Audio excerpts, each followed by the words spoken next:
Okay.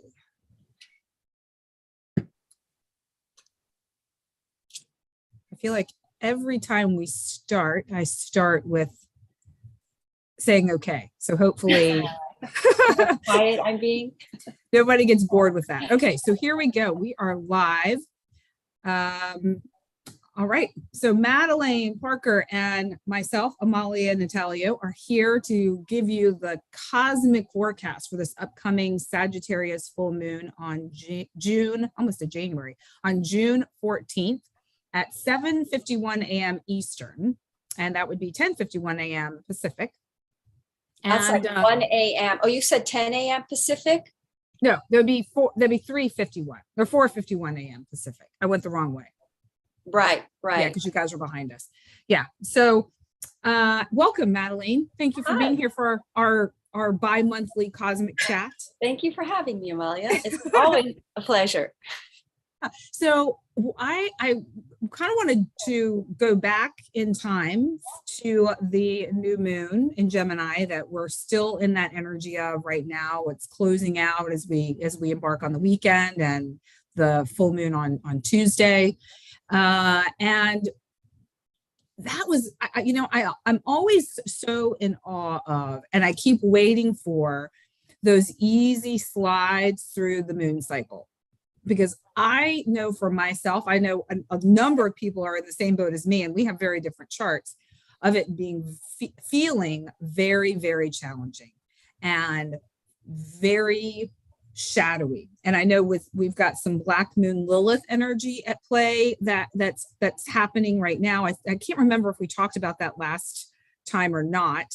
It's the moon and Black Moon Lilith are in a square this full moon go around. And for those who aren't familiar with Black Moon Lilith, she's not an actual planet. She's a point, the farthest point.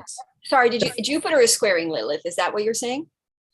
The moon is for the moon. Oh, okay. For the moon is squaring Lilith too? Yeah. Okay, cool. Yeah. All right, sorry. I don't know about Jupiter. That could be, I didn't see that. Okay. I was looking really, Black Moon Lilith caught my eye because, it's the farthest point in the moon's orbit from the earth. Okay, so it's a very dark place. It's isolated. It represents your primitive and primal instincts. It's that shadow side of self. It's the dark part of your personality. There's parts of us that we all have, but we tend not to show or express very often, that may emerge when we're feeling like we're cornered or there's a lot of turmoil in our life. And I find it very interesting having Black Moon Lilith and the moon in a square in Cancer, because that's deep emotional place with Cancer. We also, and I believe it may also be, it's also on the world axis of 1 degree in Aries, which is, the start of something. And it's also in the 5th house, depending on where you're looking, but it's 5th house energy, which is pregnancy, motherhood. And I feel like this also connects so directly to the Roe v. Wade situation that's happening here in the US, the ruling about what happens with that. So there's a lot of activity, I guess you could say, around that.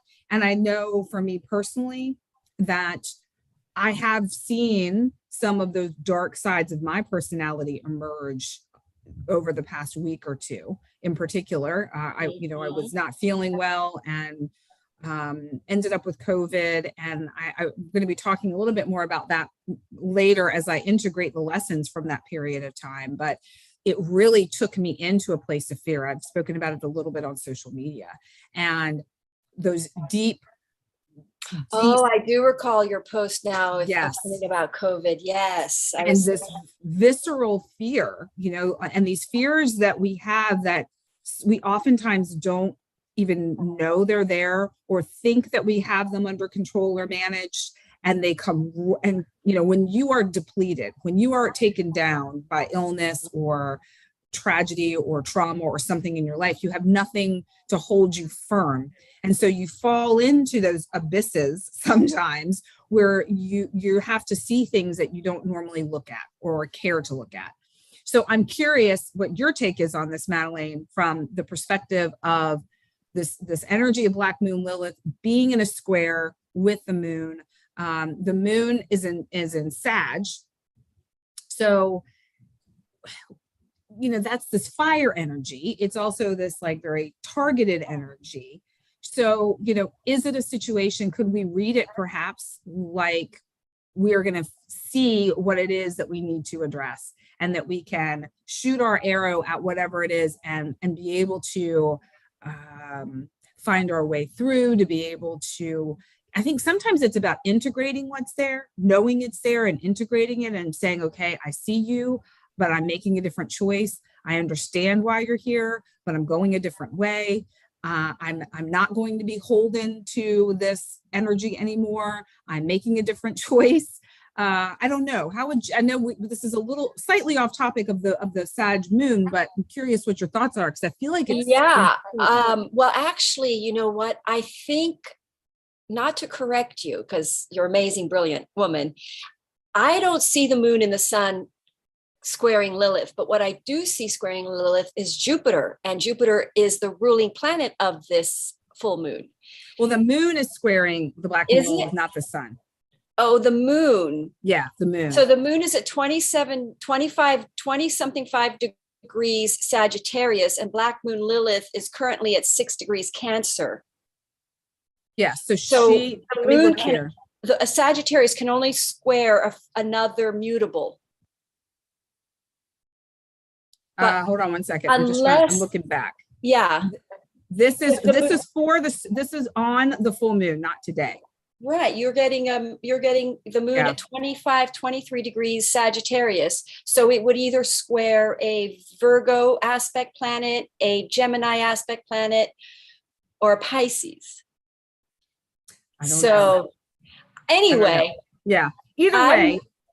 But what, talk to me about Black moon Lilith as far as what your thoughts are. So if we have Jupiter squaring Black moon Lilith, and Jupiter is the ruling planet of this full moon, it's illuminating how our darkness within us takes us off path of our true calling, and how we get swayed, or how we get, like, for instance, I'm not a revengeful person, but I'm going to use that as an example.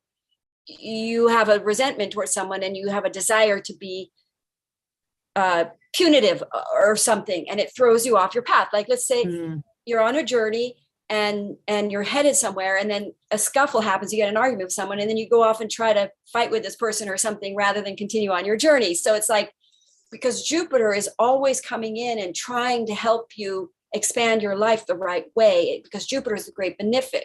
So in other words, whatever dark, obsessive, addictive, sexual addiction, or shadow addiction of escapism that throw you off your true Jupiterian mission, that is a source of your weakness. Now, the full moon usually reveals issues that are lower frequency densities so that we can purge them. And also, we are really coming out of these Scorpio eclipses. We're out of that Scorpio season, but that Scorpio energy really goes deep in and covers deep stuff that's been hidden, that you've run away from, and it's covered by rocks. It's deep. So so the Black moon Lilith is our shadow aspect, where we use control where we try to control using more base ways. So those more primitive ways, and we're not using some of the new skills, like the new agey skills that we have. We're just going back into the primal place. It's sort of the energy within your psyche that drops you into actions that are not for your highest good, that kind of a thing, that are off trajectory, off your path. And so Jupiter's going to come on. So however far deep down you are that rabbit hole in Black moon Lilith, where you're exploring your escape routes through the darker realms, as it were, through the material, Jupiter will come along and say, no, you got to align to Jupiter, not to your weakness, align to your Jupiter, align to your strength. And this full moon being led ruled by the planet Jupiter, is that makes it quite a powerful transit in this picture. So I think it's really cool that you brought that up. Yeah. And because we also have these other things going on, and I can share the chart. Should I share? Sure. Let me get that going. Oh, sure. Yeah. And I'm going to study it again because maybe I misinterpreted something. Hold on one second. I mean, if the moon is going up to 0 degrees Capricorn, and then it moves into Capricorn, it will square Lilith as it moves into the sign of Capricorn. So after this full moon, it will move into a square with Lilith. Yeah. But at the apex of the full moon, it does not technically, it's at 25 degrees. It's like a whole 10 degrees away from Lilith, squaring Lilith. Yeah, but, that's too far. That's too big of an orb. So that's not. Yeah. So I'll show you here. Okay. Is that working? Yeah. So yeah, there we go. You see it? Awesome. Yep. So here is the full moon. I have it a little off. Actually, I'm going to try and make it exact. Oh, I can't when I do chart of the moment. It just gives me this time. So we're going to go to the 14th here, 14th, and don't worry about the house because it's dependent on where you are. Mm-hmm. June 15th, there it is in Capricorn on the 15th. So it will square Lilith the next day. But on the 14th at early on, I've got 12 here PM. So let's take it 5 hours back or 6-7 hours back. We're going to hit 23 degrees Sagittarius, which is going to be exactly opposite Gemini, the moon. Right. So wherever you have Sagittarius in your house, you're going to be shifted away from a non-Jupiterian motive. You're going to be realigned more to Jupiter because we've got, there it is, Jupiter squaring Lilith. But also, what else is going on? Venus is conjuncting the North Node. But also right now, as we speak, Venus is going to be at 20 degrees Taurus. We're going to talk about this and look at Uranus is at 17 degrees Taurus. So as we're doing this report, we've got a Venus conjunct Uranus. So we have a lot to talk about here. Yes. Because we also have Uranus is technically conjuncting the nodes then. So we are going to see radical, wherever everybody has Taurus. So we're going to talk a lot about that today, because wherever you have Taurus, whatever house covers Taurus in your chart is where you're going to see very radical shifts and changes. And if you are in Vedic, it will be in Aries. So whatever planets you have, Aries or Taurus, depending on what astrology you use. I actually study both. I love Vedic as well. But anyway, so we are looking in the house of Taurus, radical shifts and changes because of this Venus going in first, conjuncting. There is Venus coming up to the nodes. There's Uranus. See Venus June 14th, Venus is 20 degrees Taurus, Uranus. So we look at a 3-degree orb. So, and I'm a little late. So we're really looking at a Venus conjunct Uranus on this full moon. That is quite significant, as well as the nodes. It's approaching the conjunction with the nodes, which is going to happen mostly in July. It's going to really exact, I think, end of July. So what everybody's going to be looking at, and I had this argument with my son yesterday on the phone because I do sessions with my kids a lot. So I make sure they're in high vibes, keep them up. It's kind of hard work. Anyway, it's going to make you go a direction you don't necessarily want. It's your ego. My sons, I love them, but they have this strong ego idea of the way it's supposed to work out. And I can see in their chart that it's the universe trying to make them go another way. They don't think that's the right way, but I can see that it is. I can see what the universe is going to bring them, which is actually really what they want. But there's resistance to it being that way. Anyway, this full moon in Gemini, in Sagittarius, is going to tilt you. It's going to illuminate because we've got these Uranian. It's going to be sudden, surprisingly shocks and changes. Communication coming in, surprising. I'm doing a lot of reads for people, love reads lately, and they are getting surprise communication from past lovers that are true divine lovers, and that's Venus conjuncting Uranus, surprises the heck out of you.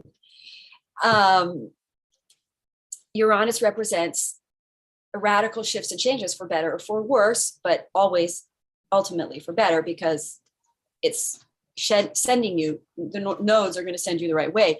So Uranus is coming in and activating information, communication. Uranus is a higher form of communication. It's a higher octave of Mercury. We still have the sun in Mercury, the sun ruled by Mercury, moon Sagittarius. So we're really radical shifts through communication, ideas that totally and utterly shift the direction of people's lives. And we will talk about that on each of the 12 houses, as well as where the full moon is occurring, because the full moon, so it's all going to be related, because the full moon is going to occur in the sign of Sagittarius. And the relationship between Sagittarius, I'm trying to think, is the moon going to trine anything? I'm trying to think of the relationship between Sagittarius and Taurus, if there is a trine or something like that. See, we have the stellium in Taurus over this full moon. So, you know, we're really looking at Jupiter ruling your 6th house and whatever house Pisces covers, somehow connected to your Taurus house, causing radical shifts and changes. So we're going to try to do that for all the 12 signs. That's a lot. That's a lot of stuff. We're going to try and keep it cohesive together. Yes. Because so Gemini, though the sun is ruled by Gemini in this full moon, which is Mercury. And what do we have going on with Mercury during this full moon? Well, I'm glad you brought up Mercury again, because I did want to Mercury's trining Pluto. Share just like another way of thinking about Mercury and Uranus, because, and you touched on it already. Mercury is that lower thinking, Uranus is the higher thinking. And think of it maybe as in like Mercury is middle school thinking, and Uranus is, you have your PhD and now you're coming up with new theories thinking. It's very good what you're saying. Yes. Yeah. Mercury is realistic information, practical emailing, talking, and Uranus is the higher frequency information, like from the higher dimensions, like the 5D. Uranus represents the 5th dimension, literally. The higher up you go on the astrological wheel in the houses, the higher dimensional you go. Pisces in the 12th house, the highest dimension. But yes, so surprising information. Uranus, but it's always a surprise. It's always like out of the blue. It shocks you. Boom. Right. And surprise communication. We'll throw some cards on it too, because I always like to confirm it with the cards.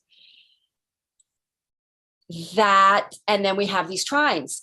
We've got a Mercury trining Pluto, which is great. And the sun is trining Pluto during the full moon. So really Saturn, sun trining Saturn, which is blessings. Trines are blessings. It's Venus is trining the ascendant, Mercury is trining Pluto, sun trining Saturn. It's like blessings for those who have struggled and done things the right way. Because Saturn is when you do things the right way and you put the time and effort, you've been patient, you've given it the time, you get this blessing. The sun is going to reveal a blessing for the right work you've done. So you'll get a reward. Saturn always brings a reward when you've done it right. And you've obeyed the laws of the Saturn. Yes. Which are unnegotiable. And then you've got Mercury trining Pluto, which means information or communication or knowledge around Pluto, which is in retrograde in the sign of Capricorn. So, but can often mean finances. Often it means romance, finances, the hidden. So a truth, it could be a truth coming out, somebody's true feelings coming out, expressing their true love. This is very much in the card reads. So like an outburst, you're going to get these outbursts of expressions of love. It's going to be really great. And then Mercury trining the Pluto, this is all going to help us break through things because of these squares that we were talking about. We're breaking through the negative karma and the attachment to the material solutions that are blocking our true destiny and that fear grippage. It's like and then you get this Mercury trining Pluto, which means you get the benefit of that. You get the reward of them because the trine is always going to bring you a blessing, and Pluto can be love or money and finances through another person, a loan, a spouse, you could find out become financially, we'll look at all the houses, but you could suddenly become financially supported by a spouse or something. So it's like there's this shift occurring with this full moon that really polishes off any mental resistance to your Jupiterian, and it's going to hurt some people. It's going to be painful, but you're going to get back up on your feet afterwards and go the right way. Yeah, I'm ready for some painlessness versus painfulness. Yeah, and I agree. More of that coasting along. Yes, the flow. Let's just let go with the flow. Yeah, and you know what? So like, let's say we use that as a metaphor, right? You're going through the flow. You're going through. Let's say we're at the water park. And you're on your tube and you're going down that thing, right? And a square would suddenly be turning the corner and there's a big person right in your way and you go boom right into, I mean, I'm exaggerating because it's not that dangerous if that happens. And then you get pushed up against the edge of the thing. And then you got to get off your thing and you got to get back on and then you get back on. And then you get the next corner and there's somebody's broken down on their boat and you're stuck and you're bang. And it's like the squares are sort of saying there's a turn here and make a right, and Yeah. The sun is also squaring Neptune at that point, I'm seeing, which is also Neptune is ruled by Jupiter. Well, kind of. Jupiter and Neptune are very good friends. And they both are Pisces, Jupiter planets. Neptune rules Pisces as well as Jupiter. So sun squaring Neptune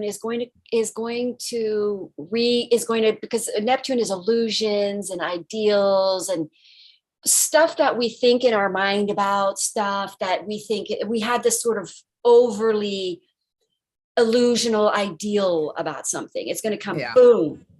Sun squares that. It's like the sun brings light in on it. It shows you clarity around it. So it's like you were delusional about something in all of this, which was what was pulling you into your Lilith energy. You had some sort of delusional idea about what the Lilith experience would bring you, that dark exploration of the material source of security in our lives that, Yeah. So it's being able to see clearly what is actually in front of you and what is actually but you would have happening. had an attachment to this illusion on some level. You would have that illusion, you would have put your eggs in that basket on some level. And you may not want to let go of the basket. Yeah, but I think you're going to have to. Right. Yeah. Well, exactly. I think it's a basket you don't need because you're going forward here with these trines. Mercury, your destiny is, I mean, I can see this happening in certain people's lives. Even in my life, the destiny is totally shifting for me right now. Yeah. But I actually really excited about it. I'm not I want it, but I would say some illusions around the other way have kind of, I've released them to some degree. I had an illusion about one way of going, and now I see it was so idealistic in a way. It wasn't realistic enough. That's why we have Saturn squaring the nose. So we have our mission and we're on this purpose. And then we have this sort of vision of it. Like it's some sort of like, oh, wow. Okay. And then Saturn comes along and squares it. No, really, you're just a nuts and bolts person. And this is just nuts and bolts work, that's going to help bring people, and it requires hard work. And yes, that's all beautiful, but really in reality, this is what it actually really means. And this is what you have to do. So we kind of, and then there's also that moon is squaring Neptune, and see the moon, the full moon is squaring Neptune. So we're being pulled out of an illusionary state around something that we thought we created this illusion around it. And then we thought our Jupiterian cause involved that, but no, the Jupiterian cause is we had that Saturn Jupiter conjunction, which means is going to be practical, and we got to bring it down to earth. So shall we jump into the 12 signs, and maybe stop sharing your screen too? I was trying to change it on my end, but I wasn't able to. There we go. Okay, perfect. Good. So let's take my little chart up here that I like to use. Where are you? PDF. Is that the one I want to do? Okay. So for Aries, So Aries, this is interesting because Aries is going to have Taurus in their second house of finances. So that to me is pretty cool for Aries, although there is going to be, remember, full moons do bring a crisis. So you might find something out freaky about your finances that you then have to adjust direction. You may have to sell a piece of property, or you have to make some kind of a shift or pivot around your finances. Or it could be good news about finances that comes in a way that wasn't what you wanted. Like you then tilt directions and it's a new way of earning money. It wasn't necessarily what you wanted. This is kind of happening to my son. And yet it's going to be great. It's what Jupiter wants. It's your Jupiterian tilt. So it's going to be the right way. So I would say something's going to shift because you've got Taurus in your second house, and this full moon, Sagittarius, is in your ninth house. So it could involve travel. It's going to be a total shift in your belief system because of this Uranus at everybody's, especially if you have this over your ninth house, Sagittarius full moon in your ninth house during a Mercury and Venus conjunct, all these Uranian energies on the nose, all this stuff. You're literally going to have something happen. Communication comes in, something happens that totally shifts your belief system. You're going to wake up to more spiritual reality or truth, because Jupiter, by the way, is spiritual. I want to add that. So everybody's going to upgrade in some sort of spiritual awakening, some sort of new spiritual belief, opening up their minds. This happened to me the other day, actually. I did a card read for someone who's so skeptical, doesn't believe it at all. And I don't mind. Her friend was saying, you got to pull cards for her. You got to pull cards. I'm like, all right, I'll pull her cards. I threw her out 4 cards and I told her, someone from your past, she's married, said someone from your past is coming in, communicate, and a past relationship. I forgot that we were having this Uranus and Venus and Mercury energy going on. And it was like, boom, it happened yesterday. And she's just like blown away. She thought I was totally wrong. She didn't believe me. And then it happened. And she's like, how do you do that? Like, she was so blown away that now she's had a whole mind shift because she saw that I could predict something coming down the pipeline for her.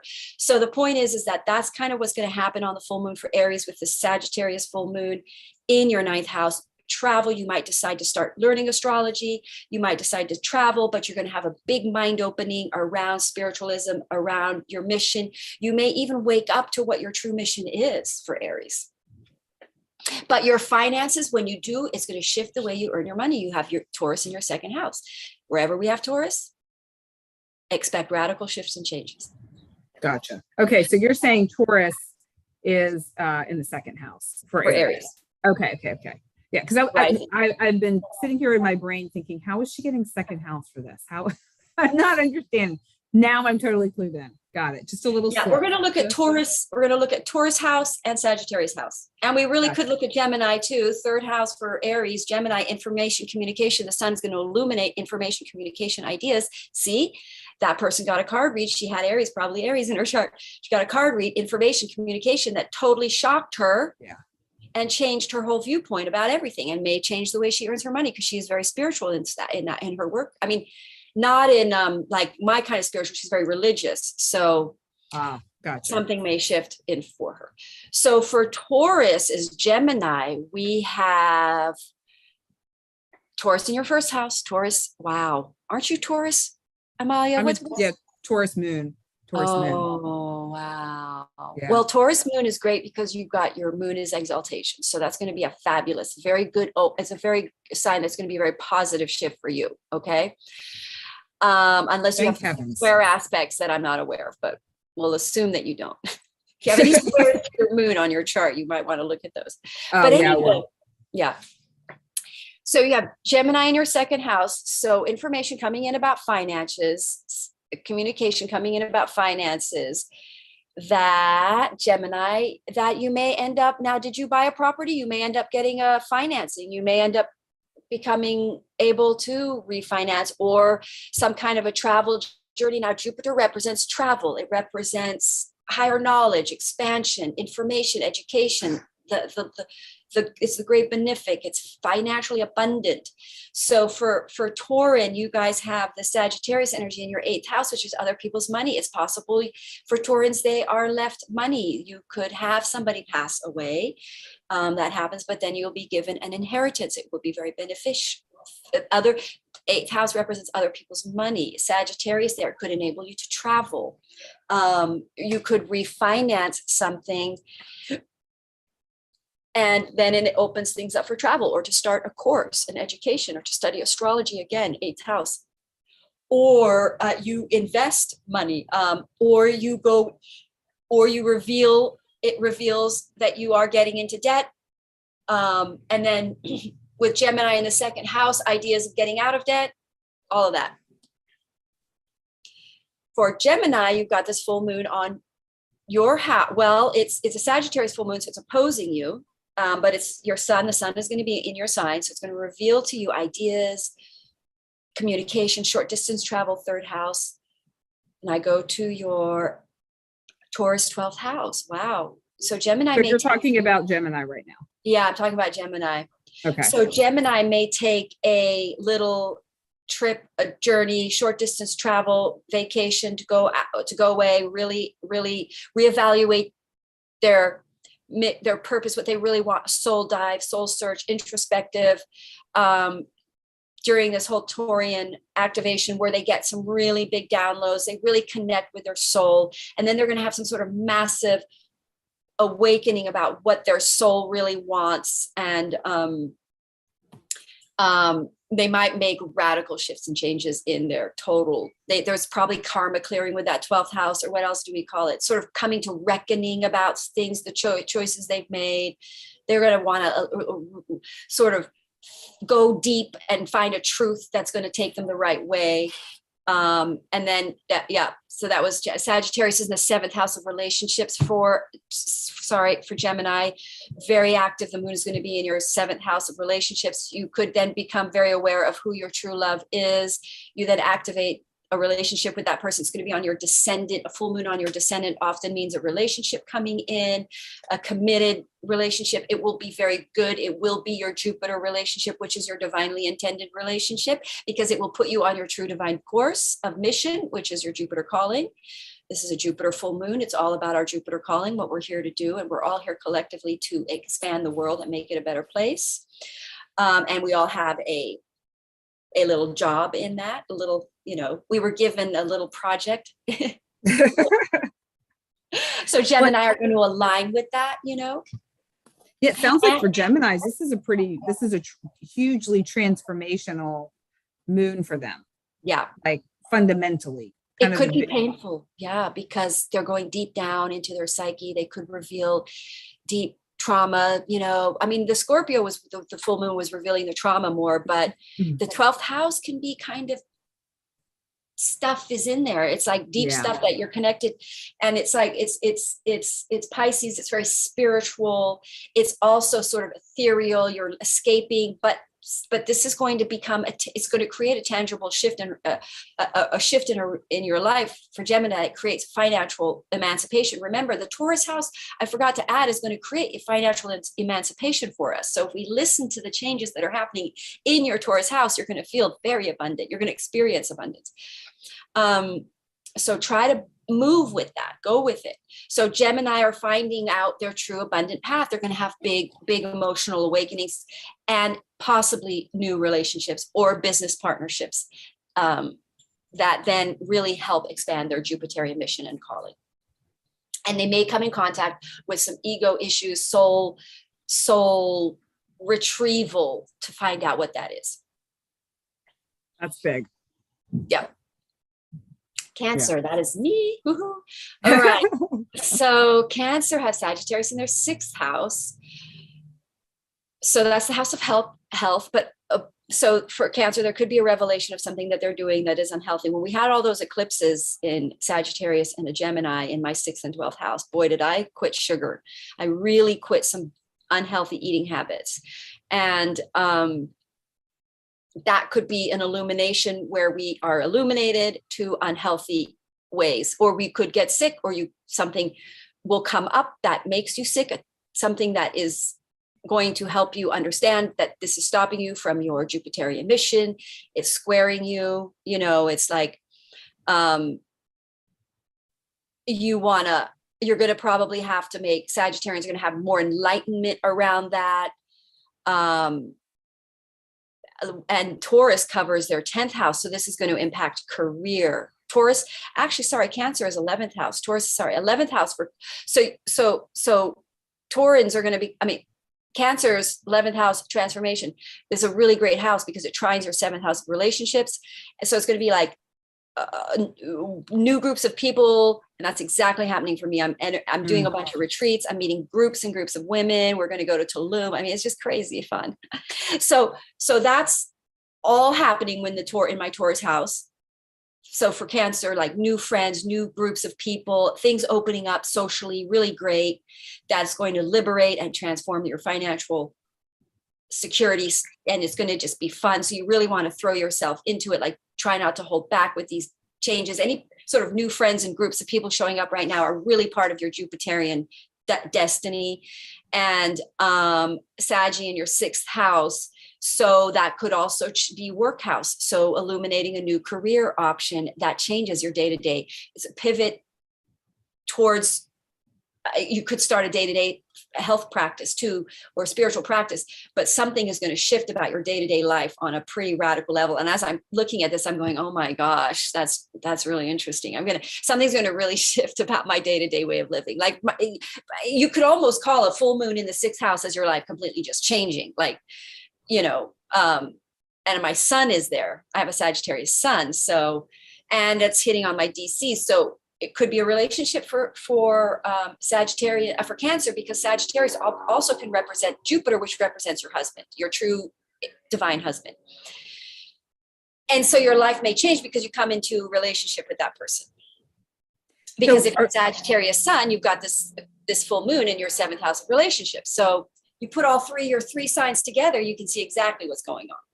So to make sure we're clear, you're saying if you have Cancer in your chart, sun, moon, where are ascendant, there is the possibility that a new love interest or partner may come in based on the Sagittarian energy in the 7th house. Yes, okay. Because Sagittarius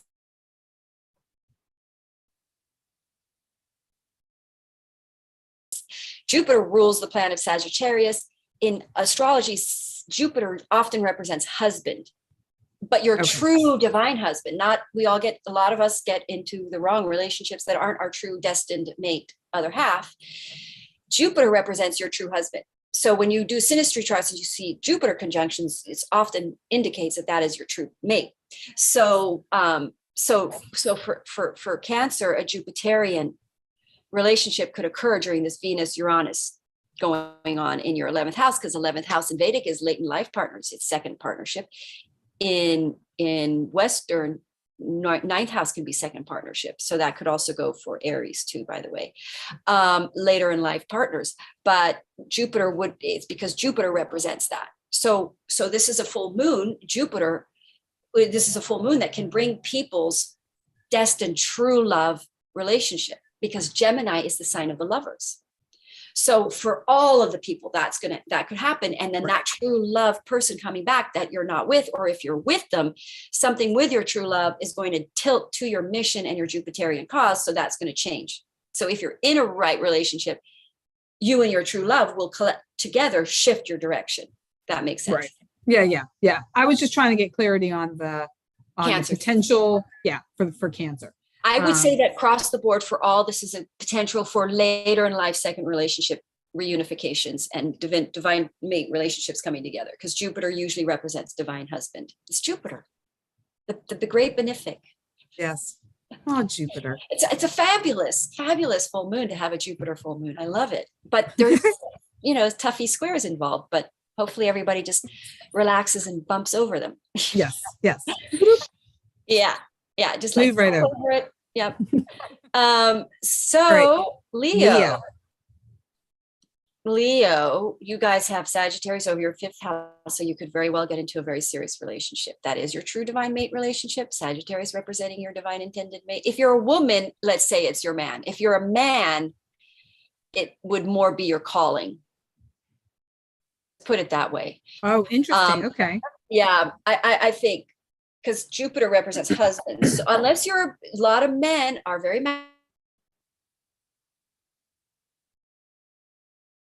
when I do synastry reads on masculine feminines, sometimes the masculine holds more of the feminine planet in the synastry dynamic. And a lot of times masculines have a lot of water in them, like Laird Hamilton, but he's extremely masculine looking man, but he is more the feminine in that relationship because he holds more water. He holds a lot of feminine. So my point is that whichever energy you are dominant in, Gotcha. it will be your masculine counterpart because it's a masculine full moon. Very true. Very true. Yeah. Very masculine because Gemini is masculine. Jupiter is masculine. And Sag is masculine. There's all sorts of masculine energy. Yep. Sagittarius is masculine. Yeah. Taurus is feminine though. So you're going to receive something fabulous through this Taurus house, whatever your Taurus house is. But you're going to have to make a radical shift and change. Okay. Where are we? Virgo. Okay, Virgo have Sagittarius in their 4th house. So they may illuminate some kind of, oh yeah, I did a read for somebody that had this full moon in their 4th house. Their family life will expand. They have a new family member. Again, relationship from the past coming in. You now live with that person and you become cohabitation, or you buy a house together, or you sell a house and then you buy another house. But it's all going to involve your 4th house, which will expand, because remember, Venus is trining Pluto this whole time. So it will be better for love and money. It will expand you. But maybe something happens because the sun is, well, let's see, the sun for Leo is in the 11th house. There could be revealing friendships and people that maybe have betrayed you or something. I mean, because we've got squares going on, they're going to make you tilt. Something's going to happen that's going to disappoint, that's going to make you see you have to change direction. And then that direction is the better direction. So for Virgo, Taurus is in your 9th house. So you may start traveling, a whole new radical new belief system. You may start teaching, you may start doing workshops online. Something's going to happen where you become financially liberated and you through higher knowledge because Taurus is in your 9th house. So most Virgo are going to be, in order to experience that liberation, are going to be really stepping into their Jupiterian mission because that's the 9th house. So Virgo are going to have, and they've got the Sagittarius in their 4th house. So it's very possible they move and they travel and they are either start a course. You could start an online course. You could start a course. You could go away to travel and do courses online while you travel. You could teach courses online. You could write. You could go away and write. Actually, because the 9th house can be publishing. So maybe you go away and you write something and then you're financially liberated through that. When I say go away, I mean travel or you have a huge mental a shift in belief systems around Jupiter and spiritualism and religions and all that. That transforms you to such a severe degree that, because a lot of times Virgos are shamans, Virgos are the healers. So it's very possible a lot of Virgo wake up to their true spiritual gifts, that we're waking up to a new health paradigm on this planet. What is really healthy? Like I was doing these Ayurvedic hand pressures for headaches and they work fantastic. Like we don't have to take horribly toxic medication to our body or pain relievers or things like that. There's other ways. So Virgo are sort of possibly waking up to the spiritual qualities and gifts that they have because it's sitting in their 9th house, that Taurus, because it's going to make them more abundant now. And then with Sagittarius in the 4th house, the sun in 10th house, career and moving. I think Virgo are going to experience a shift in their living situation and also involving career, but also later in life partnership, right? Didn't I say Virgo was having a 5th house? Oh, no. No, I was going to say, where are you getting 10th house?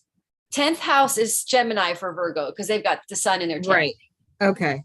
So, and they've got Sagittarius in their 4th and Taurus in their 9th. So it's like moving, career, spiritual awakening, spiritual shifts, possible travel, teaching courses, all of that. And so Taurus for Cancer is, so because Cancer, I thought you said Taurus was the 11th house. Yeah, for Cancer, Taurus is in the 11th. So then Leo would be 10th. Yeah. Wait. Which means that, and then Taurus. Okay, oh, you're right. Okay. Virgo is the 9th house. I'm sorry. You're right. I'm sorry. I'm saying Gemini is in their 10th house, which means the Gemini sun. is 10th. Okay. Taurus is 9th. Yeah. Okay. Taurus is 9th. And then Gemini, not to confuse everyone listening, but I just these seem kind of mixed up to me. So no, that's fine. Gemini for Leo is the 9th. 11th. For Leo, the 11th. So remember I said for Leo, some sort of a knowledge or information that maybe makes you not like a certain friends group, or you meet a new friends group, communication or things coming through that make you, I would say you're meeting new friends groups that then shifts, alters career, part of the career trajectory. That this is back to Leo. And also with Sagittarius, this full moon for Leo in the 5th house, a creative writing project or creative spiritual mission project. Okay. Right. I didn't do full Leo. So this, and also you could get pregnant if you're Leo, and you could get into a relationship. You're true Jupiterian, because the 5th house is relationships. It's also fun and joy. It's also creative projects. It's artistic. Leo is a very artistic sign. So they probably feel really brave and inspired to really launch. That's the other thing about a Jupiterian full moon. You're going to feel emboldened and inspired and like leaping in. It's fire energy, and that's fire over fire. Sagittarius in the 5th house is like double fire, and it's Leos are fire. So passionate, inspired, new creative project that just ignites you. And it changes your career, could impact career in finance. It's part of the journey that's going to liberate you financially in this Taurus house. And 11th house, you could meet people and communicate with people in the 11th house that trigger this. You could meet somebody in your friends group that then becomes a relationship. But then there could be a crisis that makes you not like a friends group, because we've got that square to Jupiter square. Well, what else? What was it? The Mercury. Oh, the surprising aspect. Oh, yeah. So it's possible that there's some sort of a fallout with one group, and then you really become more aligned with another group of people. But this is really nice for Leo, actually. I don't see too much challenge there for the Leo. I mean, for the Leo folk, because that's all in your 5th house. It's a great house to have a full moon in the 5th house. It's awesome, especially Sagittarius. It's really great for Leo. Yeah. All right. So, and then we jumped back to Leo. Then we were talking about Virgo. So do you feel complete on Virgo? So Gemini 10th house, Virgo, sun illuminating a new career opportunity, communication that maybe makes you travel, but also that shifts your illusion around things, that makes you really, shifts you to the right direction, your nodes, possible travel or teaching or communicating, and or you wake up to your true spiritual gift that then makes you financially liberated. And you have Saggy, the moon, in your 4th house. So you either become in a relationship and you move in with somebody, or you decide to start traveling, you sell your house, or you start working at home. But Jupiter is expanding you through the 4th house. Okay, so which is family, property, real estate. And it's the bottom of your chart, so it creates really good support. Nice. And you may tilt again. There's going to be, you're going to tilt your idea of what you're going to wake up to what that really is, what your Jupiter mission. And it might be that you're shaman, healer, feminine. A lot of Virgo are. It's the 6th house. It's earthy. Okay. Libra, they have Saggy in the 3rd house. So this full moon is going to be in your 3rd house for Libra rising, which is going to be communication, information that really, that's going to shift you to wake you up to your true Jupiterian calling and what you need to do. It's very possible that it inspires you to travel or involves traveling, short distance traveling, communication, information, ideas. Maybe you get a really great idea. Libra have Taurus over their 8th house, that you're going to become financially liberated. You could become this idea, project, or opportunity coming in that may involve money through other people, you could refinance something. You could, what am I on? Libra. So the eighth house, so some sort of Taurus. Wow. It's nice that Libra have Taurus over the eighth house. They're going to become financially liberated through somebody else or through this relationship. Your Jupiter comes in, your Jupiter man comes in, and he's financially supportive. Or you get a windfall, you sell a property and you have extra money, and then you're supportive of the other person for a while. But the eighth house is all about other people's money. Now, there could be a trauma. It's related to trauma as well, the eighth house. So there could be some deep psychological traumas. But with the Scorpio eclipses and the Scorpio moons and stuff, I can't imagine anyone's getting any more trauma left in their system. I think we've all been rattled to pieces. Yeah, hopefully that's nothing cleared. Left. That's cleared out of the way. Yeah. So Libra with a Taurus over their eighth house, it could also be sexuality, the eighth house of sexuality. And again, it can be a relationship house. So a much more integrated, like if a relationship happens on an eighth house transit, it's a really deep integrated, it could be toxic, but I think we've cleared so much toxicity. If it is toxic, it's to purge out last little bit of toxicity, sexual addiction or something, clears it out. And then Gemini's in your ninth house, sun, illuminating opportunities to travel or shifting, a complete shift in your illuminating your belief system. What's messed up about the way you believe, about what you've been believing. So we're going to get, and you're going to come to terms with it, coming to sort of, what do they call it? Coming to terms with your wrong or seeing it. Yeah. So you align better. The full moon is going to reveal for Libra beliefs. Wait, Libra, Taurus, Gemini, beliefs that have led them astray, off path. That's why we're having that Jupiter squaring the Lilith, because it's taken that, turned you off your path. That's how I want to say it. So we're on Scorpio? Yes. Sorry. I thought you froze up there for a second. I was just waiting for the video to catch up. I think I was taking a breath. Before we go into Scorpio, the most intense sign in astrology. Yes. Very if you familiar with as that. A Scorpio, you're brave. You've come to really purge stuff. It's good. It's good though. Clear it out. Amazing. You become a diamond afterwards. All right. So Scorpio are going to experience Sagittarius full moon in their second house. Fabulous. That is good. But that's going to shift your income source to a more Jupiterian shift job or an idea that helps you earn money on your true spiritual mission, your more Jupiterian mission, the thing that you're more here for. The nodes are crossing the Saturn. Still through all of this, we're all being tilted to our true mission. There was a post on Facebook, astrology feed I follow, like, do we have any free will in astrology? Really? Like, is it the stars in charge or are we in charge? Like, who's boss here?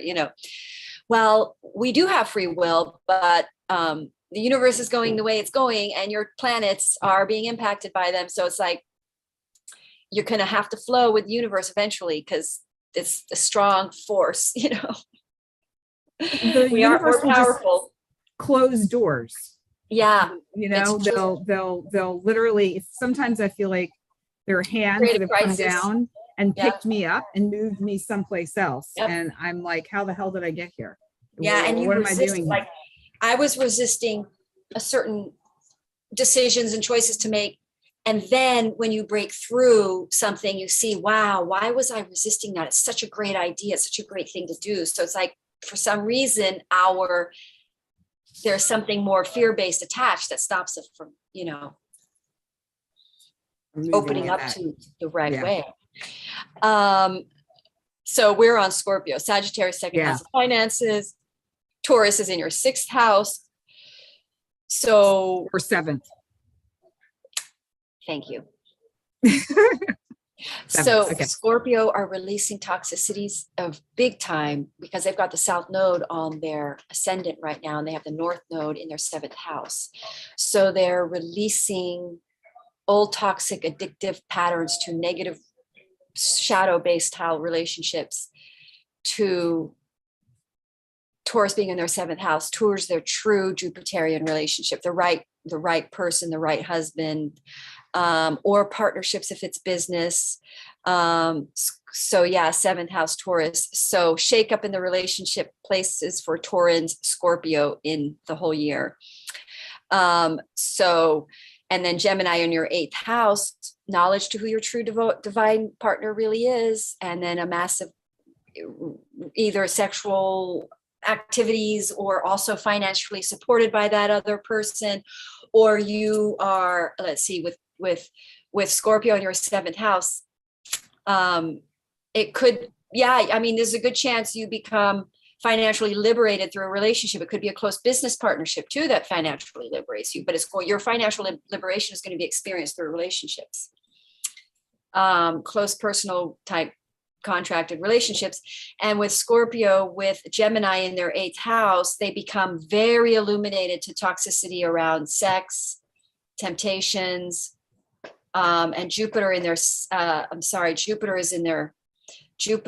full moon is in their second house. So Scorpio, what is in there? Oh yeah. So they're going to become very, very aware in this full moon if they're in the wrong relationship. It's going to reveal the sort of, like you were saying, the Black Moon Lilith motive for it. I just saw a very interesting number too, twin flame numbers. So in my opinion, if you're in a karmic relationship and you're Scorpio and you're not in your twin flame relationship, it's a good chance that's going to shift and change right now during this period. Yeah. Which is a good thing. Yeah. I mean, some people don't like it when they hear that in a card read and they're going, I don't want my relationship to fall apart. And I'm like, well, you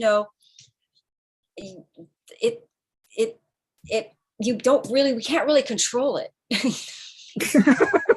I tried controlling my marriage for 20 years. Didn't work. I couldn't keep it together. I did everything I could. It wasn't. And I think if you're not in the right relationship, if you're in one that's, even if it feels okay. Yeah. If it's not aligned with where you're going, then and your soul purpose. Yeah. And your soul contracts you have with your divine mate. The divine relationships have a soul connection, and there's always going to push to put these guys together. You're going to give up and just allow it to come together eventually. People who resist these, a lot of people do, because that's what I see in card reads. Oh yes, yeah, I can speak to that myself. Yeah. We all do that. Where are we? Sagittarius. We made our way to Sag. Yeah. And also it's at 23 degrees and I'm 29 degrees Sagittarius. So it's pretty close to my sun. So it's on my descendant. If it's Sagittarius full moon, you're going to have this moon is in your house, in your sign, and the sun is going to be in your seventh house of relationships. So you're going to be illuminated to who your true divine mate is. Twin flame, Gemini over your seventh house. You're going to have, or also divine intended partnerships, business partnerships. I'm working with a ascendant Saggy, and we are doing these astro workshops together. It's going fantastic. She's amazing. So our partnership might really sprout her into both into an abundancy, which is great. And so Sagittarius have Taurus over their third house, I think. Sagittarius have, sixth house. Transformational, complete and utter transformation on a day-to-day level, making you probably very busy, but financially liberated. Sixth house. Also, Taurus there, financially liberating you, putting you on a path that is also more healthy. You're going to be financially liberated, but you're also going to be liberated from any sort of health habits that haven't been good for you because you have the North Node there. So you're also, don't forget, the North Node is in the Taurus, which is making everybody wake up to a better health habits and better health routine. So Sagittarius on the whole are going to become much more health conscious and transform their health much better. And I know Sagittarians, I know many who would, I really hope that for my ex-husband could really use a little bit of more health consciousness in his diet. So that's good for that. And Taurus in your sixth house, Gemini seventh, relationships. You may suddenly fall in love with someone, then you go on a diet and you start working out like crazy. You say, I gotta firm my body up before they see me naked. I gotta look better. Yeah. So but also it's healthy. It's in a good way, because Sagittarius over your sixth is, and also sixth house is day-to-day business and work. You may go into commission with that person. You start a commissioning with them that then emancipates you financially in the end of this Taurus transit. I mean, in the end of this, it could be a 5 more year window that people see this. You're going to see it now, but you're going to really experience the buildup of it at the end of the cycle. So you're going to start seeing this new, and within the year, because the nodes, in about a year from now, the node moves into backwards. It was in Cancer. It's going to move into Aries. So by that point, we will have experienced that transformational, financial, liberated destiny that we are now currently, all of us, in. Yeah. Manifesting. I'm impressed you calculated that backwards so quickly in your head. I know. That's pretty good, Madelaine. Yeah, because I knew the nodes, it really helps because the nodes moved on January 1st into Gemini, Taurus, and it's an 18-year thing. Gotcha. I mean, sorry, it's an 18-month thing. Yeah. So I'm doing like, right, we're at 6 months now. So 18 minus 6 is 12. So that's exactly a year. Still, that was pretty good. I'm giving, not bad. Giving you some props. Good for the brain. Keep that brain alive. Yeah. Those synapses connecting. All right. Okay. So did I finish, Saggy? I think so. You did? Yeah. Yeah. Capricorn. So Capricorn, you guys have Taurus in your 5th house. Wow. You guys are going to experience financial liberation and emancipation through creative projects, through relationship work that's fun and joyful and really creative. And it could involve your child. I actually do know my ex-husband is probably going to start working with my son. And he has planets there in his 5th house. I think he has Jupiter there, which is his son. Anyway, emancipation projects that liberate you, or pregnancy or child, because 5th house is also having a child. Jupiter in your 12th house, Sagittarius full moon in your 12th house, sort of deep soul truth coming out of what's really your destiny, what you really want, what's in your real alignment for you, what's truly you, what's going to be you out in the world. Because you've got in Cancer, Sagittarius is in your 12th house, so you're going to be really like experiencing a new depth of who you soul connected. You're going to be revealed. It's going to reveal who you truly are, and with more of your soul. Because Sagittarius there, you have a soul calling. And with Gemini in your 6th house, it's a change of day-to-day routine. Communication, information, it's a very busy time. 6th house is busy. Gemini sun is busy.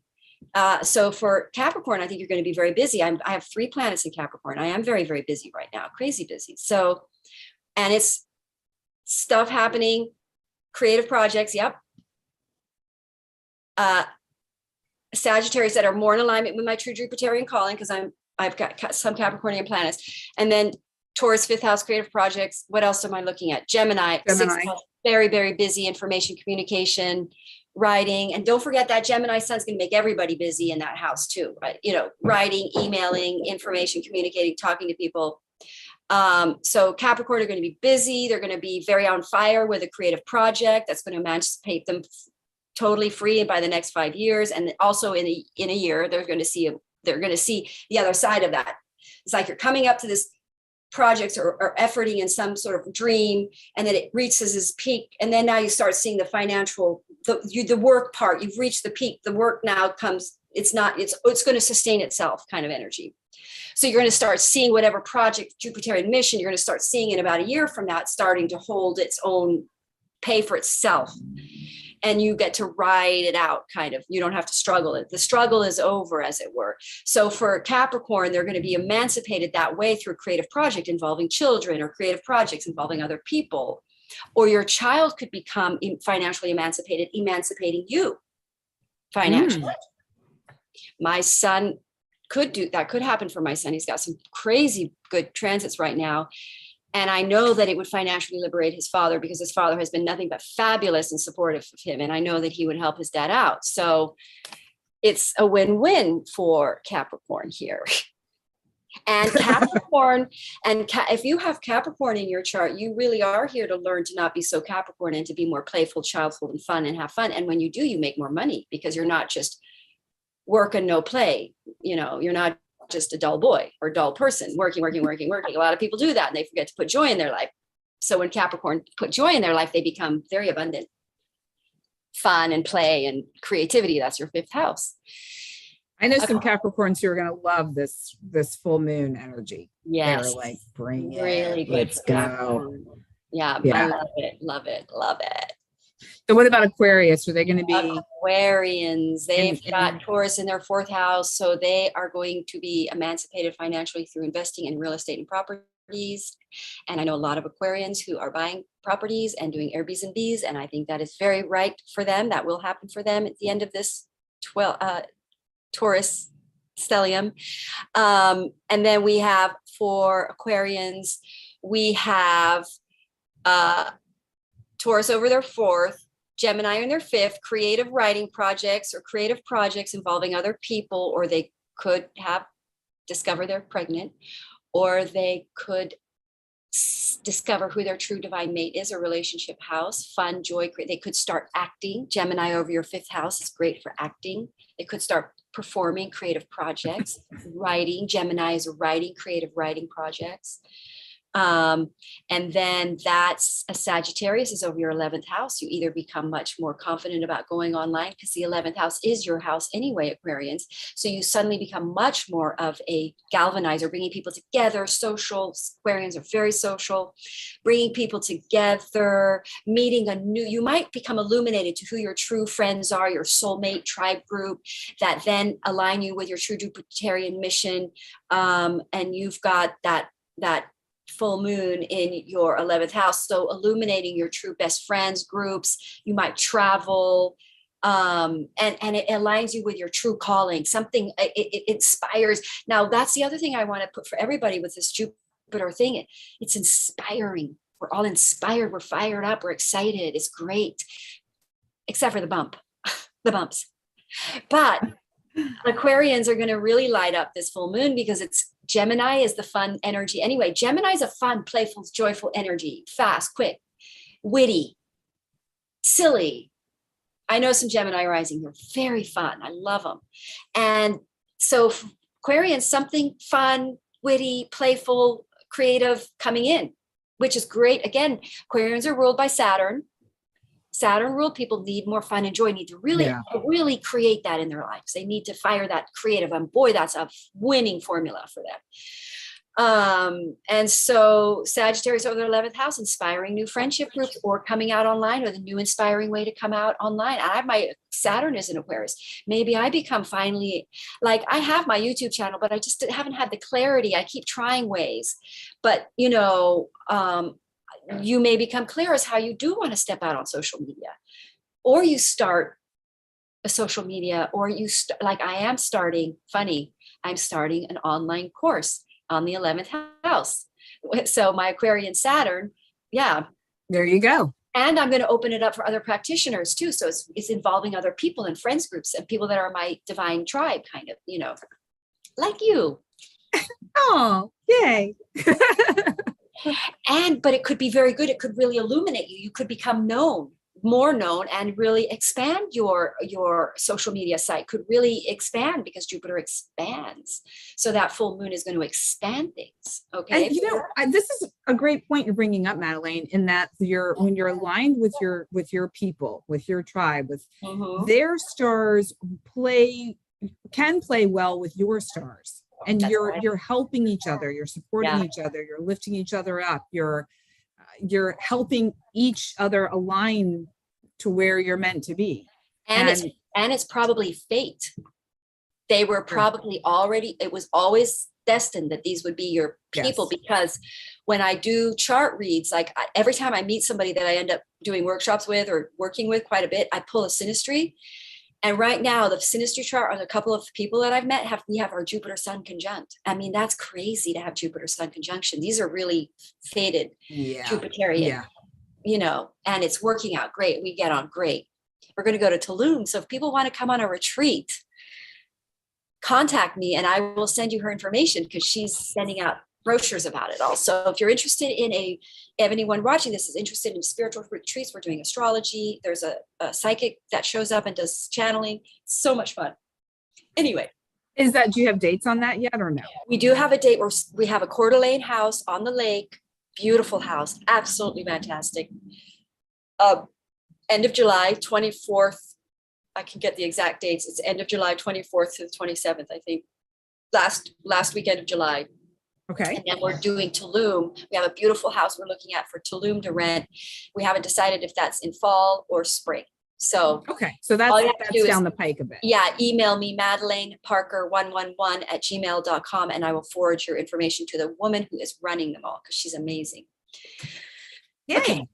That's exciting. We have our Jupiter and Sun conjunct, and we're doing online astrology courses too. So they're really fabulous. She's made the most amazing packages that she sends out, all the artwork, because she used to do wedding venues, she was a wedding person, and now she's doing it. She's shifting out of wedding and doing spiritual retreats. And so she does these fabulously elegant projects. I'm going to send you one. Like, her promotional material looks fantastic. Anyway, after this, I'll email it to you. And that's a great combination for you, because that's not really your jam. You like it and appreciate it, but that's not where you operate best. Horrible at presentation. She has great presentation. My whole sort of, that, what do you call it when your product, you call it your something, your brand. Your image, your brand. Yeah. Lousy. I'm constantly sort of, maybe I should, this is the nice way to brand me. And it's like, I'm terrible at it. Terrible. She's amazing. So yes, it's great to partner with other people that are better at certain things. That's so cool. Yeah. Okay. So Pisces, do we want to wrap her up? Pisces. This is great. Pisces, guys. You have Cancer, Gemini in your fourth house. So information, knowledge, communication around your property, information. And I forgot to say that Taurus, Cancer look like relationships too, because Taurus trines their seventh house of relationships. So I just want to throw that out there. Okay. So for Pisces, they have Taurus in the third house. So information, communication, transformation, day-to-day, that's kind of curious how, so information or communication or writing or speaking that transforms your finances. I'm seeing 111 here where I am. So something about communication, information that totally transfers and liberates you financially. And then that makes you move or involves a property and real estate, which is interesting because I'm going through some transitions there myself. And then we've got Sagittarius over the 10th house, career. Guru, and that's exactly what's happening to me, teaching, doing courses, shifting my career. I'm shifting less to doing individual reads, although I still do that, but I'm now focusing more on doing these group study, teaching my modalities. So that's very Pisces right now, going on or travel. Like my son is Pisces ascendant. He may start traveling. Sagittarius, his career involved traveling, and he actually is looking at a couple of opportunities. And I am looking at traveling too. So plans and ideas around traveling for Pisces. Also with Sagittarius in your Sagittarius in your 10th house, a shift in beliefs about what your career is, about what your true work is, about who you really are and what kind of a career, a total shift in your career that's really going to illuminate your career. That's great for Pisces career to have that Sagittarius on your full moon on your, and plus you've got Jupiter in your second house of finances, which is great. So finances going forward, very strong. You really want to look at where Jupiter's transiting your house too, but we didn't want to get too complicated on that. But that's going to be activated, that house with Jupiter, the planet, because Jupiter is in Aries right now. So, so powerful new beginnings in that Jupiter house, whatever Jupiter's in. So finances really opening up for Pisces, really great. And then a lot of short distance travel, busy with this at the end of this transit that we were talking about, the Taurus stellium, you're going to find yourself very busy working and maybe writing, a lot of writing or communicating. You might start a website that emancipates you financially. Gemini in your fourth house, new moving situation. What else? Sagittarius in your 10th house, career. You might move because of your career. You may move out of your place and go roam for a while. Like me, Rome. Rome. I'm going to do that. I'm literally all next year. I've got friends I'm going to stay with in Europe, and I know I'm visiting you. I'm going to roam because I'm Sagittarius sun. I love to roam. Sagittarius love roaming. By the way, everybody may want to roam on the Sagittarius full moon, but I'm planning to roam, and I have a Pisces moon. I'm Sagittarius sun, Pisces moon, so I have double Jupiter on my chart. So I'm going to probably roam the world and work, because I'm going to do workshops roaming the world and working online. So it's so exciting. That is so exciting. That feels so nice. It's like so I'm with you on that, riding that roaming wave. Yeah. That sounds really delightful. Yes. And I mean, all these sort of political things that are going on, it's like it all when you, because I study astrology, you can see a sort of bigger picture where we're going, and everybody gets really worried about the Roe v. Wade thing and all that. We all get really sidetracked by all these arguments, and we think it's really a terrible thing, but really things are gonna work out okay. Things are reshifting, like things are adapting to humanity better on the whole. So it's like the truth best way is going to happen. That's emancipating and right for all.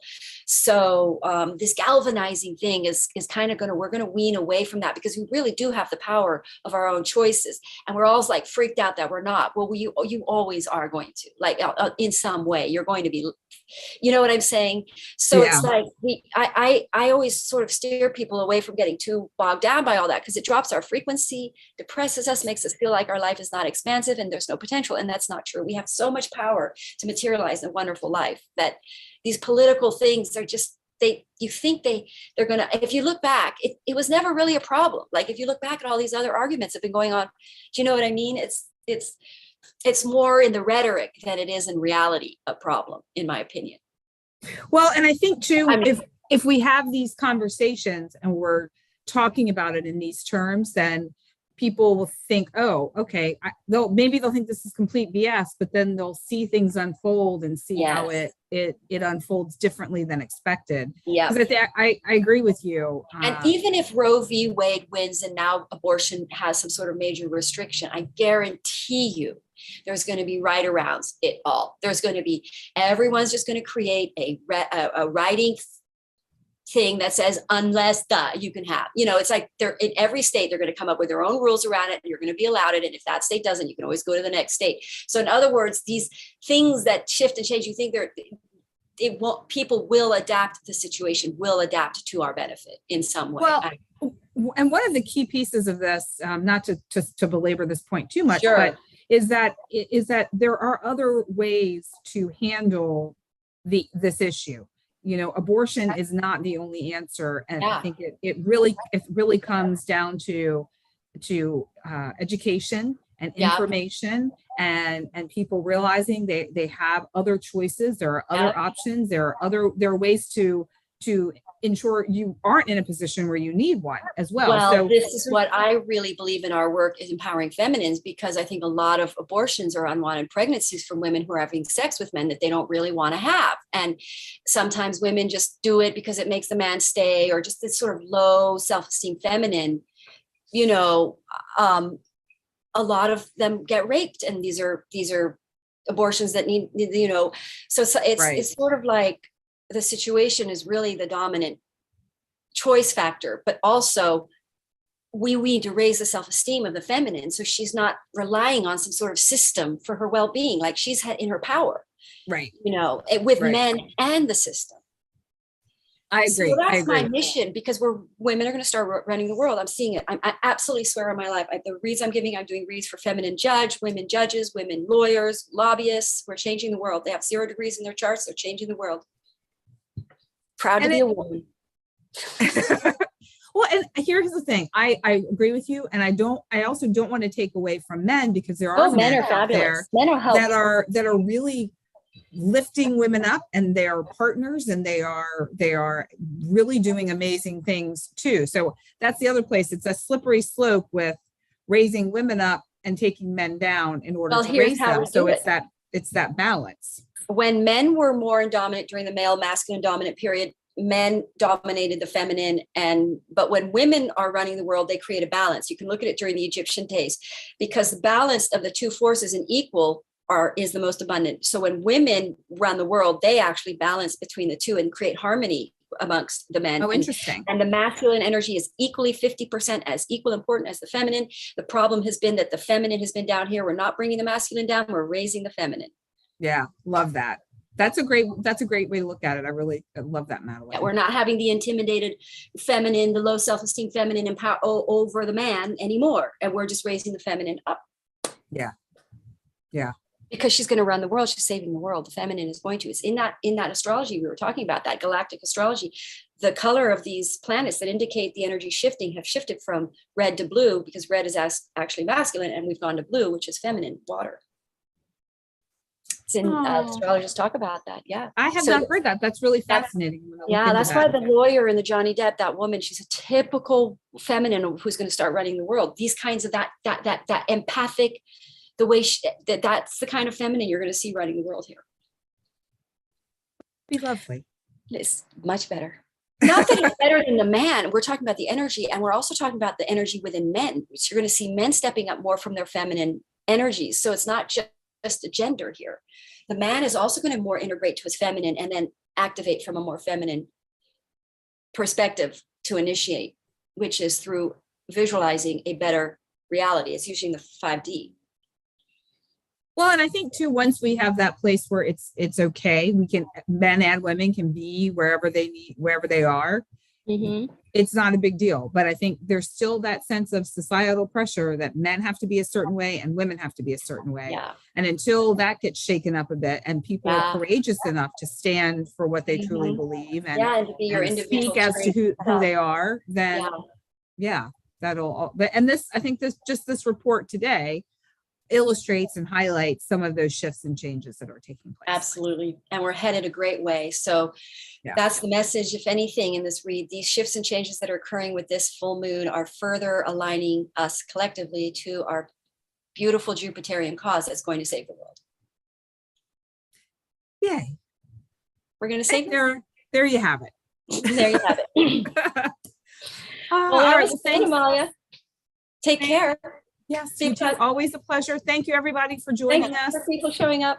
Thanks. Yes, let us know what you're loving, what you're not loving, what you'd love to see more of, what you'd love to hear more of, and how we can make this fun for you. It's fun for us. We hope it's fun for you as well. And we will see you here in 2 weeks for the upcoming new moon in Cancer. Oh, yay-hoo. That's on my ascendant. Yay. Yeah. It's going to be some good stuff. Bye, Mom. All right, everybody. Bye for now. Bye. Bye.